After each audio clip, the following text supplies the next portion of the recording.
Live from New Delhi, you're watching DD India Live, India's voice to the world. I'm Siddharth Bharadwaj. Coming up in the next 30 minutes. India's President Draupadi Murmu embarks on landmark visit to Algeria, Mauritania and Malawi from October 13 to October 19. Visit aims to boost partnership with 3 African countries. India's Prime Minister Narendra Modi lauds completion of 3 years of PM Shakti National Master Plan, says initiative enhanced multimodal connectivity and created new opportunities. 40 nations contributing to peacekeeping force in Lebanon strongly condemn recent attacks on peacekeepers. UNIFIL accuses Israeli army of deliberately firing on its positions.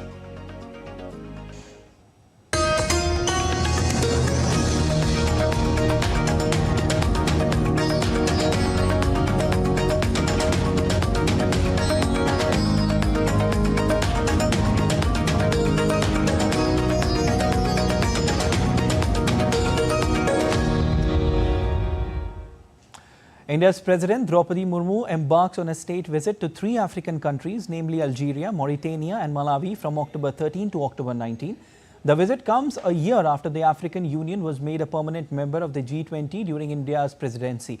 This will be the first ever visit by an Indian head of state to the 3 African nations. President Murmu will begin her 3-nation visit with Algeria from October 13 to October 15 at the invitation of President of the People's Democratic Republic of Algeria, Abdelmajid Tebboune. President will address the India-Algeria Economic Forum and the Sidi Abdellah Science and Technology Pole University. She will also inaugurate the India Corner at Hama Garden at Jardin d'Essai. The visit is expected to further enhance bilateral ties between the 2 countries. On the second leg of her visit, President Murmu will visit Mauritania on 16th of October 2024. The visit is taking place at a crucial juncture when Mauritania holds the presidency of the African Union. During the visit, President Murmu will hold talks with her Mauritanian counterpart, Mohammed Ould Cheikh El Ghazouani. The visit will provide further impetus to India-Mauritania bilateral relations. From Mauritania, at the invitation of President of Malawi, Dr. Lazarus McCarthy Chakwera, President Murmu will visit Malawi from October 17 to October 19. During the visit, President Murmu will hold bilateral meetings with Malawi's leadership, interact with key trade and industry leaders and the Indian diaspora. She will visit places of cultural and historical significance. The visit will reaffirm India's strong commitment to further strengthen our existing friendly and cordial relations with Malawi. The state visit by President Murmu to Algeria, Mauritania and Malawi is reflective of India's deep desire to strengthen its partnership with countries in Africa. And PM Shakti National Master Plan for Multimodal Connectivity completes 3 years on Sunday. Launched on October 13 in the year 2021, the scheme achieved significant milestones in transforming the country's infrastructure landscape. The scheme helped in boosting the pace of development of the country. Scheme constitutes of 7 engines, including road, railways, airports, ports, public transport, waterways and logistics infrastructure.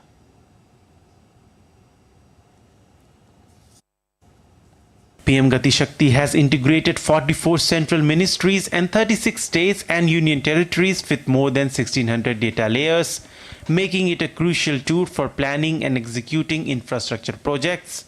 The platform has significantly improved interministerial coordination and streamlined project execution. Impacting social sector ministries, PM Shakti enabled better infrastructure planning in essential areas such as primary healthcare, education, postal services and travel development, ensuring that even remote and underserved areas are part of India's infrastructure growth story. While in a unified approach under PM Shakti National Master Plan, platform states have streamlined their capital investment for accelerating infrastructure development. The scheme, launched under Prime Minister Narendra Modi's leadership, elevated India's rank by 6 places from 44 to 38 in World Bank's Logistic Performance Index Report 2023. The PM Gati Shakti's data-driven approach is powered by GIS-based tools and a real-time monitoring system that enables faster and more informed decision-making. Under PM Gati Shakti National Master Plan, Indian Railways has surveyed over 49,983 km length for development of multimodal connectivity infrastructure in various economic zones. The platform also ensures that projects are aligned with national priorities and completed on time. This integration is key to meeting India's net zero by 2070 commitments. Over 1,000 officials are trained under the scheme for training and capacity building purposes. As India moves forward, the PM Gati Shakti is expected to continuously evolve to keep playing a pivotal role in expanding multimodal infrastructure, developing smart cities, and enhancing the country's industrial capabilities through industrial corridors and mega investment regions. Sharing of non-sensitive and shareable data with the non-government users is also being considered. PM Gati Shakti District Master Plan portal is also being developed with technical support of BISAC-N or Bhaskaracharya National Institute for Space Applications and Geoinformatics for collaborative planning at the district level by state and district authorities. Taking PMGS to international level, diplomatic engagements are underway with countries in the neighborhood and other developing countries like Nepal, Bangladesh, Sri Lanka, Madagascar, Senegal and Gambia. Bureau Report, DD India. On completion of the 3 years of PM Gati Shakti National Master Plan, Prime Minister Narendra Modi has said the scheme has emerged as a transformative initiative aimed at revolutionizing India's infrastructure. In a post on social media platform X, PM Modi said, and I quote, PM Gati Shakti National Master Plan has emerged as a transformative initiative aimed at revolutionizing India's infrastructure. It has significantly enhanced multimodal connectivity, driving faster and more efficient development across sectors. The seamless integration of various stakeholders has led to boosting logistics, reducing delays and creating new opportunities for several people. Unquote.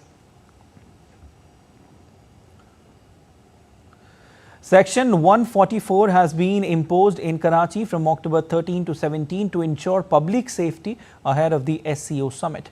The Karachi IGP cited the potential disruption to peace posed by protests and rallies during the summit. The order bans gathering of 5 or more people, processions and public meetings to maintain law and order.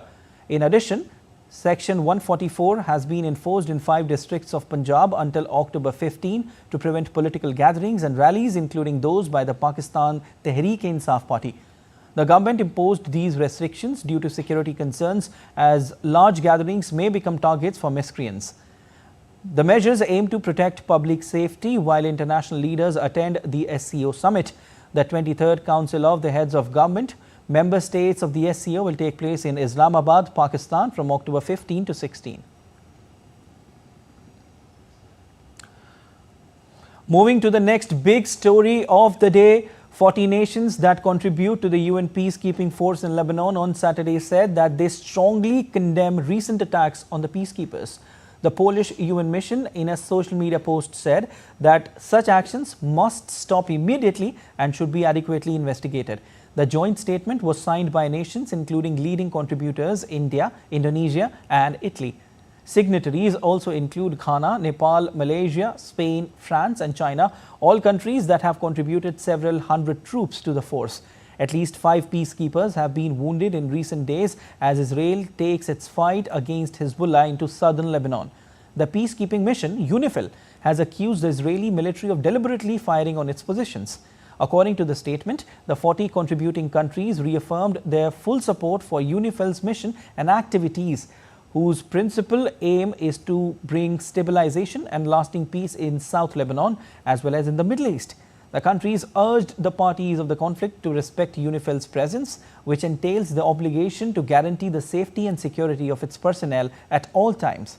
UNIFIL, which involves about 9,500 troops of some 50 nationalities, is tasked with monitoring a ceasefire that ended a 33-day war in 2006 between Israel and Hezbollah. Hezbollah on Sunday said it was fighting Israeli forces trying to infiltrate Ramiya village in southern Lebanon as third UN peacekeeper was wounded in Israel's escalating conflict with the Iran-backed Lebanese group. Israeli strikes have shook the peacekeepers' main base in southern Lebanon, prompting UN Secretary General Antonio Guterres and Western countries to condemn the attacks. The UNIFIL force called it a serious development and said the security of UN personnel and property must be guaranteed. France summoned Israel's ambassador and issued a statement with Italy and Spain calling such attacks unjustifiable. US President Joe Biden said he was asking Israel not to hit the UNIFIL forces. Russia said it was outraged and demanded Israel refrain from hostile actions against peacekeepers. As West Asia remains on edge, U.S. Defense Secretary Lloyd Austin, in a call with Israeli Defense Minister Yoav Gallant, expressed deep concern about reports that Israeli forces had fired on UN peacekeeping positions in Lebanon in recent days and urged Israel to ensure safety for them and the Lebanese military. Austin also reinforced the need to pivot from military operations in Lebanon to a diplomatic pathway as soon as feasible.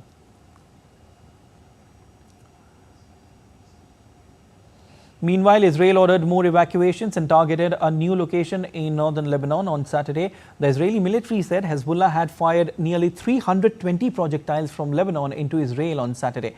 Israel's military ordered residents of 23 southern Lebanese villages to evacuate areas north of the Awali River, which flows from the western Bekaa Valley into the Mediterranean. It declared areas around some towns in North Israel closed to the public.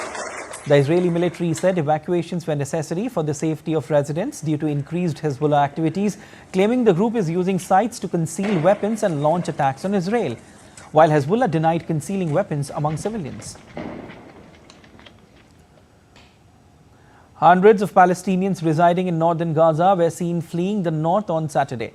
Israel has been pursuing an offensive in recent days, sending its troops into Jabalia, the largest of Gaza's 8 historic refugee camps, and the nearby towns of Beit Hanun and Beit Lahia. Families of Israeli hostages held by Hamas since October 7 gathered in Tel Aviv on Saturday night after Yom Kippur, the holiest day in the Jewish calendar, drew to a close. Around 1,000 protesters demanded the government secure the release of their loved ones after nightfall. Yom Kippur is a day of atonement when Jews seek forgiveness by fasting and praying. The conflict began after Hamas-led terrorist attack on October 7, 2023 on southern Israeli communities, in which 1,200 people were killed and about 250 were taken hostage. 101 still remaining as hostages.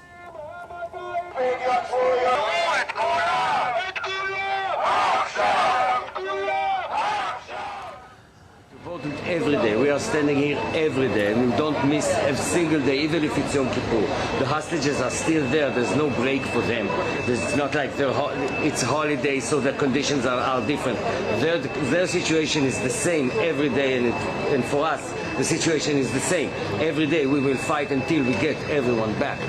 Many people in our government and our Prime Minister that there's many things that they need to ask for forgiveness about, and the number one thing is abandoning the hostages. Updates from Russia-Ukraine conflict, as Ukrainian President Volodymyr Zelensky has claimed that Russian forces had tried to oust Ukrainian troops from positions in Russia's Kursk border region, but Kyiv's forces were holding their lines. In a nightly video address on Saturday, Zelensky said that Russia tried to push back their positions, but Ukrainian troops held their designated lines. Earlier, Russia's defense ministry said on Friday that its forces had recaptured 2 villages in border Kursk region, where Ukrainian troops launched a mass incursion in August. Ukraine has said that its offensive is intended to create a buffer zone in the region to stop shelling of its border areas. Zelensky has acknowledged that the Ukrainian advance into Kursk was intended to draw Russian troops away from frontline positions in eastern Ukraine, where Russian forces have been making steady gains in recent months. Moving on, US Vice President and Democratic presidential candidate Kamala Harris has said that her Republican rival Donald Trump is showing a lack of transparency by not releasing health records. Earlier, Harris released a letter from her doctor on Saturday that pronounced her in good health and fit for high office. The Harris campaign is eager to highlight the former president's age since he became the oldest candidate in the race. President Joe Biden stepped aside as the Democratic standard-bearer following a poor debate performance against Trump. So today I released my medical records, as has, I believe, every candidate for President of the United States except Donald Trump in this election cycle. And it's just a further example of his lack of transparency, that on top of his unwillingness to debate again, his unwillingness to do an interview with 60 Minutes, which again is part of the norm of what anyone running for President of the United States does. And I think that it's obvious that his team, at least, does not want the American people to see everything about who he is. US Vice President Kamala Harris returned to North Carolina on Saturday evening to help with hurricane relief efforts before campaigning in Greenville on Sunday. Harris arrived in Raleigh on Saturday evening and met with local black leaders. Then she joined the supply line at local restaurant, helping pack boxes of supplies for victims of Hurricane Helene in western North Carolina. This marks Harris's second visit to the state following the hurricane. Last week, she visited the western region to assess the damage. Republican candidate Donald Trump also rallied supporters in Coachella, California on Saturday. Although Trump is not expected to win California, a state known to be solidly blue or Democratic, still thousands of supporters showed up in sweltering heat to support the former president. He criticized Vice President Kamala Harris's home state, bringing up the lack of affordability and struggles with homelessness. Kamala Harris and the radical Democrats have destroyed this state. California's really, it's a paradise lost, but we're going to bring it back. Don't worry about it. We're bringing it back. It'll happen fast. We'll stop the murderers from coming in, the drug dealers, everybody coming into California, coming into our country. Today, California has the highest inflation, the highest taxes, the highest gas prices, the highest cost of living, the most regulations, the most expensive utilities, the most homelessness, the most crime, the most decay, and the most illegal aliens. Other than that, I think you're doing quite well, actually. Immigration and border security were also major highlights in Trump's speech. I will invoke the Alien Enemies Act of 1798 to target and dismantle every migrant criminal network operating on American soil. And we will call it Operation Aurora. That's what we're going to, in honor of the people that have suffered in Aurora at the hands of this horrible gang, Operation Aurora. And if they come back into our country after, we're going to throw them out so far you wouldn't believe it. But if they come back into our country, it's an automatic 10 years in jail with no possibility of parole. 10 years. And if that doesn't work, it'll be 20 years. And if that doesn't work, I guess it's going to be the death penalty, right? The death penalty. And I'm hereby calling for the death penalty for any migrant that kills an American citizen or law enforcement officer. Death penalty. It's time. And still to come on this edition of DD India Live. On Sunday, October 13, the world marks International Day for Disaster Risk Reduction.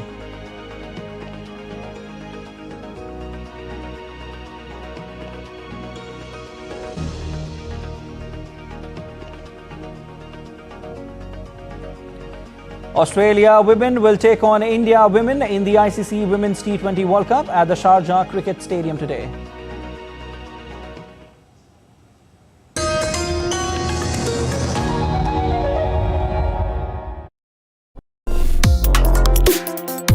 Complex issues, hidden agendas, twists and turns, strategic games. We think all dots are linked. We just need to connect them. Join me every week as I connect the dots to unravel hidden designs in statecraft, mysteries, and decode issues that matter to you. Watch Connecting the Dots with me at these times on DD India.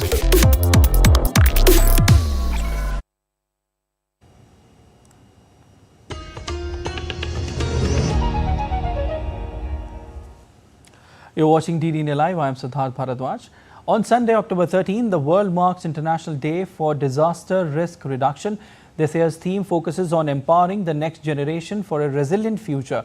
With disasters becoming more frequent, global cooperation and local strategies are crucial to reducing risks and building a safer, sustainable world for all.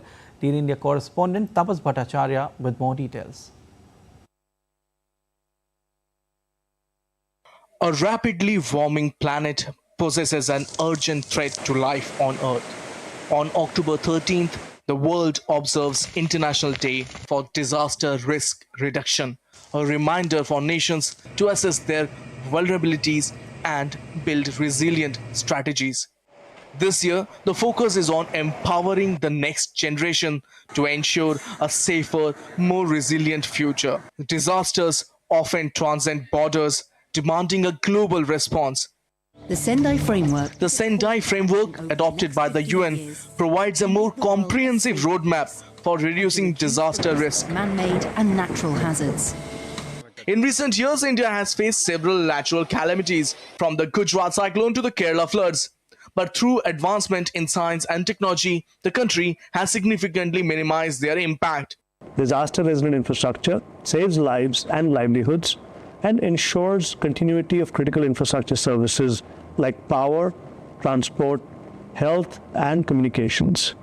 CDRI is a coalition of 40 countries and 7 international organizations that have come together to advance the resilience of new and existing infrastructure. The coalition focuses on building capacity with knowledge sharing, building evidence with technical studies and resilience programs, and undertaking global advocacy for promoting disaster-resilient infrastructure. India's launch of the Infrastructure for Resilient Island States at COP26 further strengthens its commitment to safeguarding vulnerable regions. India's Prime Minister laid out a 10-point agenda on disaster risk reduction, advocating for community preparedness, technological innovations, and global cooperations. As we move forward, empowering the next generation remains essential in creating a resilient future for all. With camera person Anand, this is Tapas Bhattacharya for DD India from Delhi. Let's take a look at other stories making news across India. Lok Sabha Speaker Om Birla is leading India's delegation at 149th Assembly of Inter-Parliamentary Union at Geneva. Parliamentarians from across the globe will be gathered at the event beginning October 13. The last day of Salkatla Brahmotsavam was celebrated in Tirumala Temple in Tirupati on Saturday night. Special digital arrangements were made along with stunning illuminations.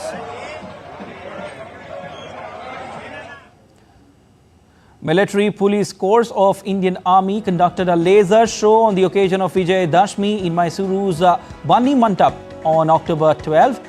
Karnataka Chief Minister Ramiya and Deputy CM D.K. Shivakumar also attended the event.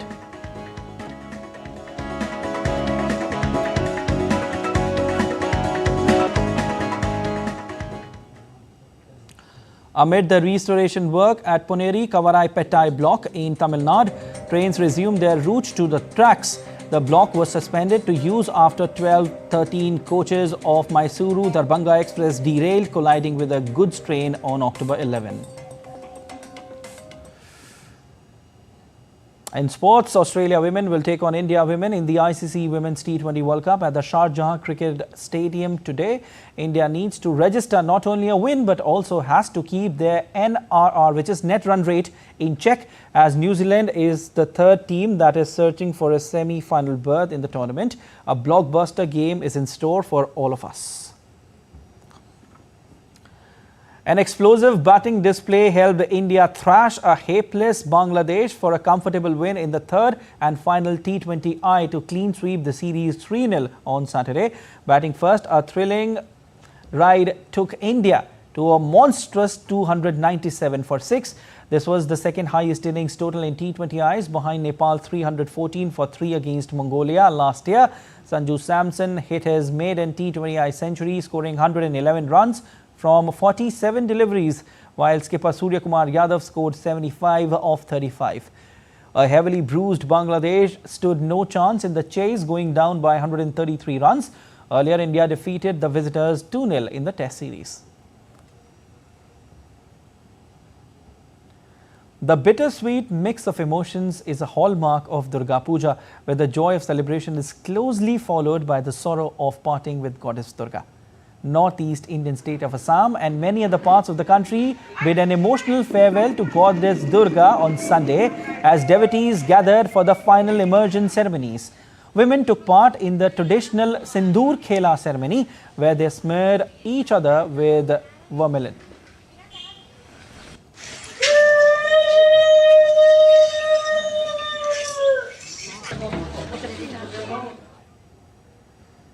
That's all for this edition of DD India Live, but let us know your thoughts on the news of the day. For those on the go, you can get all the latest news and updates from India and across the world on DD India mobile app. The app is available on both Android and iOS platforms, and you can scan the QR code on the screen to download now. We'll be back with more news as it breaks here on DD India. I'm Siddharth Bharadwaj from all of us here in Delhi. Thanks for watching DD India Live.